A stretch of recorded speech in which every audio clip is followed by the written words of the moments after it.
Olá, vou mostrar como resolver uma minimização, que é um problema de otimização utilizando o solver do Excel. Antes, verifique se tem o solver no seu Excel. Ele já vem instalado como padrão nas versões mais utilizadas no momento, basta habilitá-lo. Neste vídeo, eu não vou explicar o que é um problema de otimização, vou apenas mostrar como usar o solver num exemplo de minimização. As explicações sobre os problemas e como resolver estão descritos na apostila. Todo problema de otimização é composto por três partes: as variáveis, que são os melhores valores que estamos procurando, uma única função objetiva, com a equação que calcula o valor a ser minimizado, e as restrições destacadas em azul. E as restrições das variáveis ao lado das células verdes. Vou recomendar a disposição das partes e a divisão das inequações deste modo, com o objetivo de facilitar a compreensão e a execução do solver. Vou abrir um parênteses. Toda equação ou inequação vamos dividir em três células. Por exemplo, essa inequação tem um símbolo de maior ou igual que separa o lado esquerdo da equação do lado direito. Escolhemos três colunas, B, C e D, e vamos colocar o lado esquerdo na coluna B, o sinal na coluna C e o termo independente na coluna D. Veja nesse exemplo que as células C6 e D6 contêm valores fixos, e a fórmula do lado esquerdo está na célula B6. Agora vamos para o problema de minimização, onde temos duas variáveis, x1 e x2, que estão com os valores nas células B1 e B2. Nas linhas 1 e 2, colunas C e D, só estou indicando para o controle próprio, que as variáveis têm que ser positivas. E os valores 1 e 2 digitados para as variáveis que estão nas células B1 e B2 estão lá apenas para verificar se os cálculos estão corretos. A função objetiva é minimizar z, e sua fórmula está descrita na célula B3, que é 50 vezes x1 mais 100 vezes x2. É importante salientar que as variáveis devem estar separadas em células sem fórmulas, apenas um valor fixo ou nenhum valor.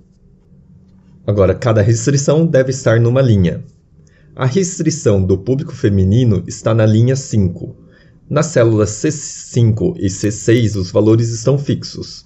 Na célula B5 está a fórmula do lado esquerdo da inequação da restrição.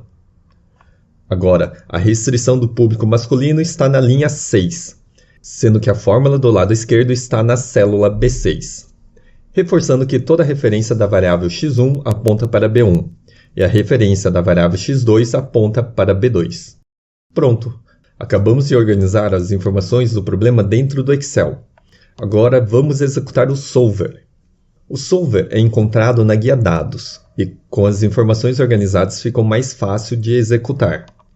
Veja que a janela do solver traz as três partes: variáveis, função objetiva e restrições.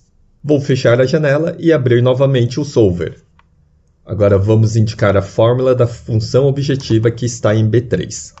Selecionamos minimizar e vou selecionar as células das variáveis de B1 a B2. Agora vamos indicar as restrições. Posso adicionar um a um, por exemplo, seleciono o lado esquerdo da primeira restrição, coloco o sinal e depois seleciono o lado direito. Clico em adicionar e começo a digitar a segunda restrição. O lado esquerdo, que contém a fórmula, o sinal e o lado direito com o termo independente. Clico em cancelar para voltar à janela principal do solver e vejo que as duas restrições estão indicadas. Eu vou excluir as duas restrições só para mostrar uma maneira mais fácil, que é selecionar os lados esquerdos de todas as restrições, seleciono o sinal e depois seleciono os termos independentes. Clicando em OK, voltaria direto para a tela principal do solver. Veja que agora as duas restrições estão indicadas como se fosse uma. Agora vamos adicionar as restrições das variáveis. Como eu quero que as variáveis sejam maiores do que zero, seleciono as variáveis com sinal maior ou igual e os zeros. Poderia ter digitado zero do lado direito também. É possível selecionar um método que calculará matematicamente os valores desejados. O simplet é o mais conhecido, mas para os problemas mais simples não faz diferença. Clico em resolver e os valores já estão calculados. Veja a mensagem de que encontrou uma solução. Não quer dizer que é uma solução ótima, ou se existe ou não outras soluções. Se quiser ver os resultados com os valores dos parâmetros, até como uma forma de verificação, selecione Relatório de Resposta e clique em OK. Agora você pode verificar os resultados em outra planilha. Antes de finalizar, vamos voltar para o problema e pensar o seguinte. As variáveis indicam número, que é a quantidade de comerciais. E se você não quiser um número fracionário, você até pode indicar valores inteiros que sejam próximos. Por exemplo, vamos arredondar esses valores, veja que tudo foi recalculado e encontramos até um valor menor, mas não satisfaz a segunda restrição. Por isso, vamos executar novamente o solver colocando uma nova restrição de que as variáveis sejam inteiras. Veja que ele trouxe os parâmetros que já indicamos.